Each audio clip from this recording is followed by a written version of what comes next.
This is Hannibal here from the HannibalTV.com, and I just finished watching the full interview that everybody's talking about this week and last week with David Grusch, who is a whistleblower. For anyone that doesn't know, he's an Air Force veteran from Pittsburgh who was part of the military intelligence and the unidentified aerial phenomenon task force. He resigned on his own accord because he feels it's more important to get this word out from the outside right now rather than inside. But I'm going to review this crazy interview that he did, and I believe him. He's a legitimate military intelligence person coming out trying to get disclosure, and he's also made formal complaints that contain classified pictures and information from the government, and he's made these complaints to the Inspector General of the Intelligence Service, who deemed them urgent and credible. For everyone taking shots at him, this guy is legitimate. And this was quite an interview. He was taking great personal and professional risk by coming out. He waited 4 years to file his complaint, and he made this complaint based on the credentials of people that he worked with on the UAP task force, the documents he's read, the pictures he's seen, the foreign intelligence he's aware of, and specific details on how everything worked. Now, I'm going to get into the details of this extended interview. And as I said, some of this stuff is really mind-blowing, especially someone like me that's been researching this subject for over 10 years now. Actually, I would say close to 13 or 14 years, seriously. So basically, he's saying that the United States is in possession of aircraft that was basically built by non-human intelligence. And why he says non-human intelligence rather than aliens is he himself is not actually sure where they come from. They could be from somewhere on this earth where we don't know, Antarctica, underwater. They could be from another dimension. He's not exactly sure. They could be from another planet. He's just classifying them as non-human intelligence. And he says we're absolutely not alone. He's unequivocally saying we are not alone.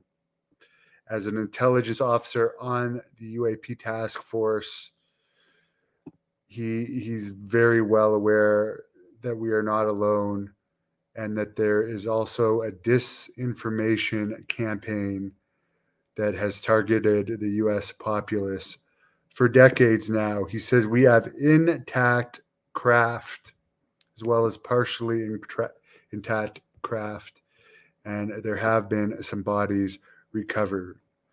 He has documents and photos that would prove his claim that he has submitted to the Inspector General. However, he can't just submit these to the public or he would face severe consequences. He says there's other secrets that he knows from the government that he's not going to come forward with related to other matters, but he feels this is a highly important matter. And as I said, the Inspector General has actually publicly said he can say that the Inspector General deemed his information urgent and credible. So he says he doesn't know if the craft travels through space as we know it. They could be coming from a higher dimensional physical place that might be co-located here. He's not sure on that one. He said the cover-up has existed for 90 years since the first craft recovery in 1933 in Italy, in Magneta, Italy. They recovered a partially intact craft there, where the government moved it to secure airspace in Italy for the duration of the fascist regime until around 1945, when Pope Pius XII back-channeled that information that the Italians had that craft to the Americans, who ended up obtaining that craft. So the Vatican has been aware of the existence of non-human intelligence on the planet since at least around that time, when they were part of the arrangement to get the craft to the U.S. Apparently, the Roswell incident, which he cannot talk about, he's not legally allowed to talk about it through his. He's been legally permitted to talk about certain things, but not others. He says that there was a craft that crashed in the desert near the town of Roswell. The Air Force discovered the material, and it was described as metallic and rubbery. The government first called it a flying disc. Then at other times they called it a weather balloon and spy balloon. Reminds me of, I know we got at least one spy balloon this year, but there was 3 other mysterious balloons shot down by missiles that we never actually saw the debris of. The officer says that the government added additional elements to the Roswell story over time to further decredit the people of Roswell. For some UFOs that have been recovered, some have been landed and they've obtained them somehow. Others have crashed. As far as how can such advanced species crash vehicles, the officer says there's always a small percentage of a chance that something's going to crash. I mean, you can't always guarantee that something's not going to crash, but he's not saying that they're all crashed vehicles. And this isn't in this report, but there has been talk that the government in the U.S. alone could be in possession of as many as 12 crashed vehicles.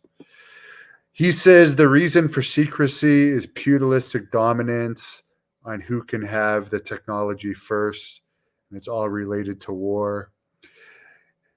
And the other interesting thing, well, I'll bring this up after. I'll get back into it. Apparently, in the 50s and 60s, he says there were instances where UAPs tampered with nuclear missiles at the Monstrum Air Force Base in Montana. There were craft appearing to be intelligently controlled, hovering over nuclear silos, and at least 10 nuclear missiles were shut down. He says that whoever's monitoring us understands how far we've advanced. It might be innocent scientific gathering that they're doing.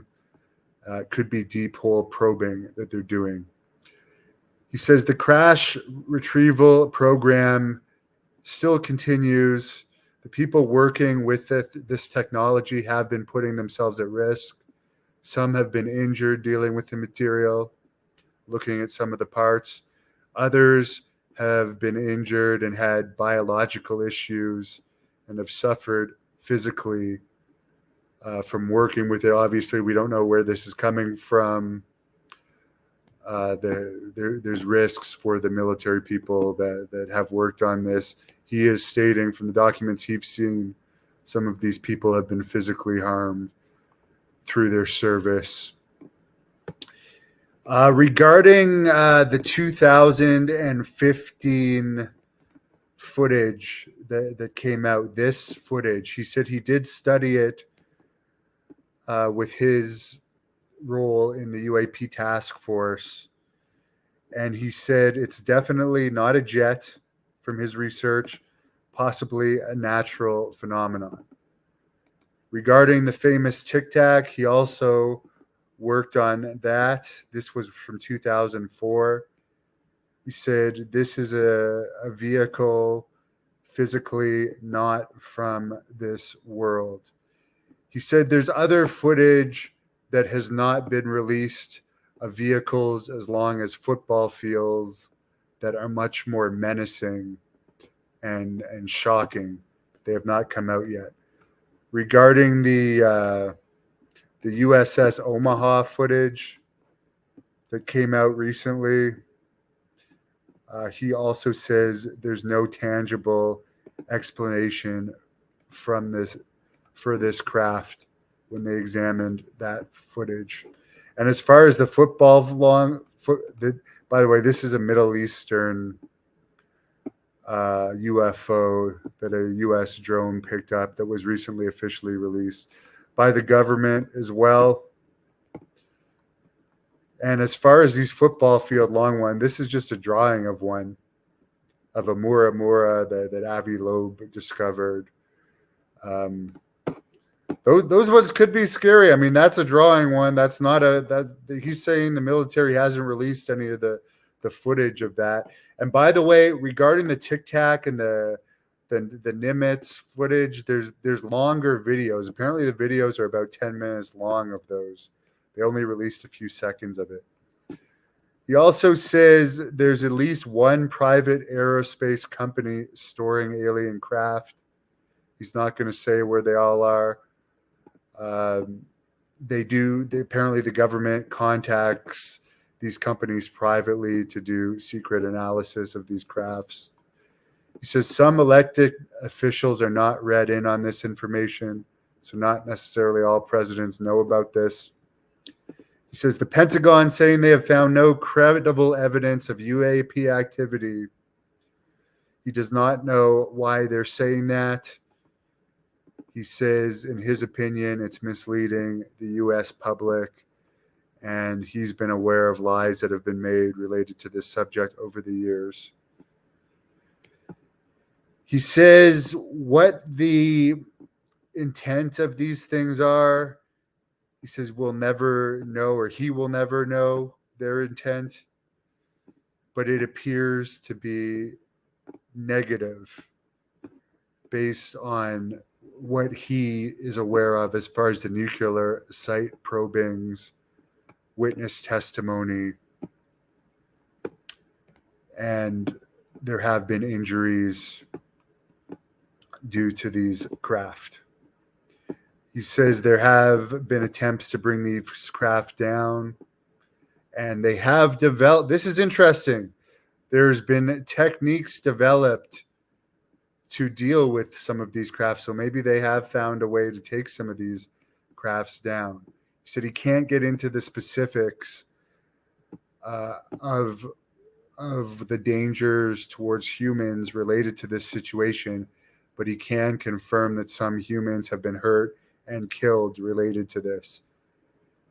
The reporter then says, have some humans been murdered by these visitors? And he's basically agreeing to that without saying murder. He says these beings have been around for centuries through wars, famine, etc. They appear neutral on what humans decide to do to each other. He mentions that China and Russia have their own crash retrieval programs, and there's kind of a competition going on with Russia and China related to this. He did mention there's actually a document that I'll put up a screenshot of related to a deal, a 1971 agreement that the United States has, and this is a public document, with Russia related that they will notify each other related to unidentified objects. In other words, if UFOs could potentially cause a false flag operation. For instance, if there's a football field long object in our airspace, that we might think is Russian, it may accidentally cause a war. So supposedly there's agreements between various countries with each other to notify each other related to these objects. However, it's sad that it's funny that people think, well, all of these entire other potential things out there, whatever they are, visitors might have the same intentions, but us on Earth can't even get along. We're more worried supposedly about gathering information war related to fight each other than dealing with whatever this issue might be on a global scale. And yeah, apparently this agreement is to notify each other and avoid false flag incidents due to UAP provocation. Apparently, he says people have been killed protecting this secret. He says the videos that have been released so far are just the tip of the iceberg of the evidence that the government is in possession of. He says the reason why he feels the material he's seen from these craft are not of this earth. He says it's a strange, heavy atomic metal arrangement that we don't quite understand yet. And the emerging properties are just a strange mix of elements, very specifically engineered, not by humans. He says one of the reasons he's coming out is he thinks it shouldn't just be the military researching this. He says there could be this is like a worldwide problem and not just a military problem.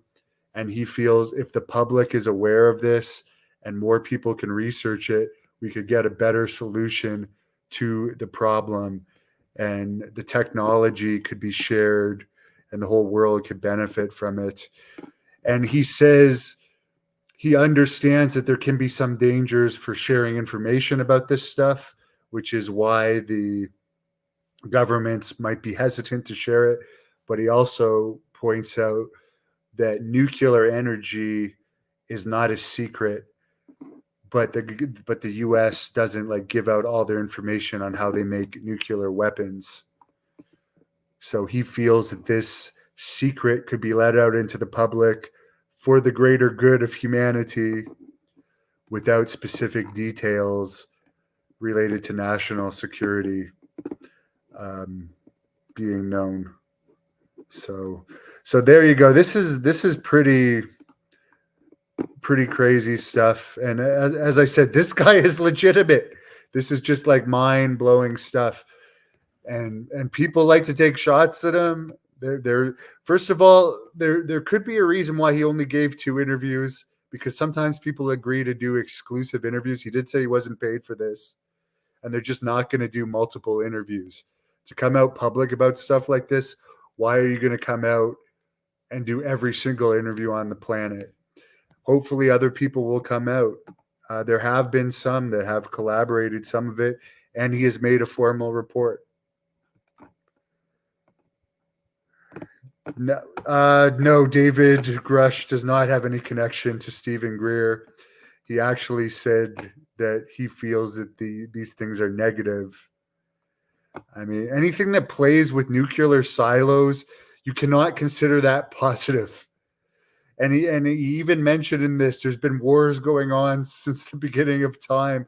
And Dr. Jacques Vallée, and I already put this up the other week, who is a prominent UFO researcher, has also said there's been situations where nuclear war has almost occurred, and these things have not stepped in.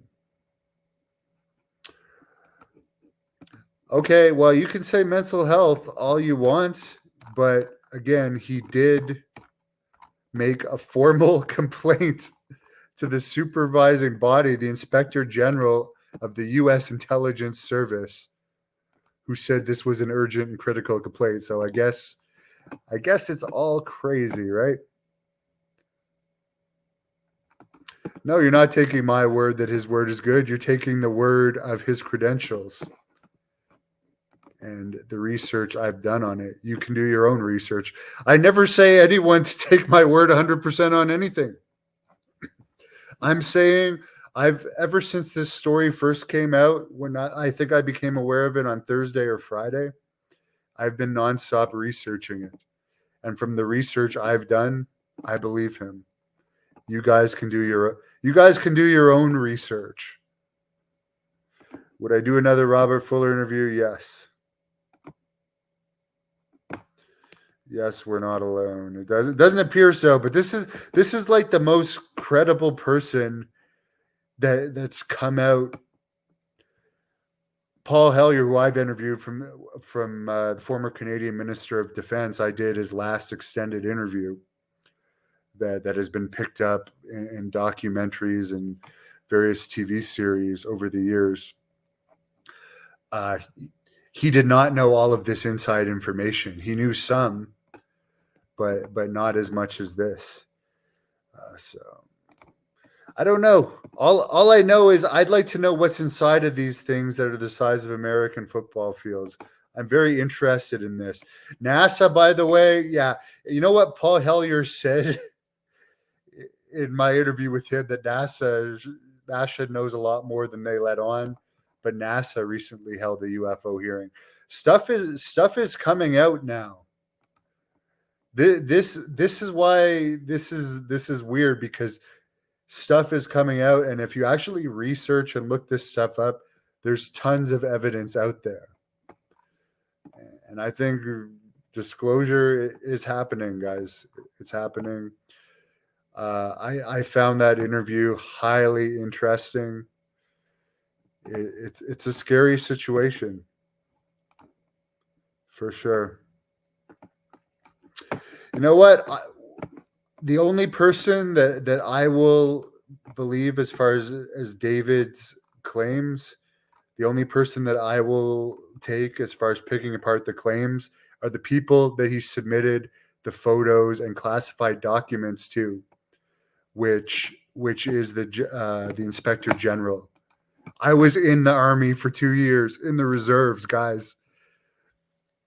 You can't give classified information and not get thrown in jail. He was given permission to give some of this information.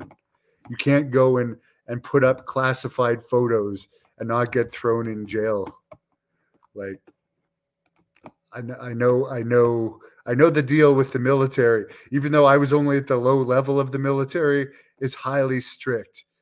The court martials you can face are far worse than civilian court martials. Anyways, guys, have a great night. Thank you for watching the Hannibal TV. Please like this video if you enjoyed it, and click the subscribe button to not miss any of our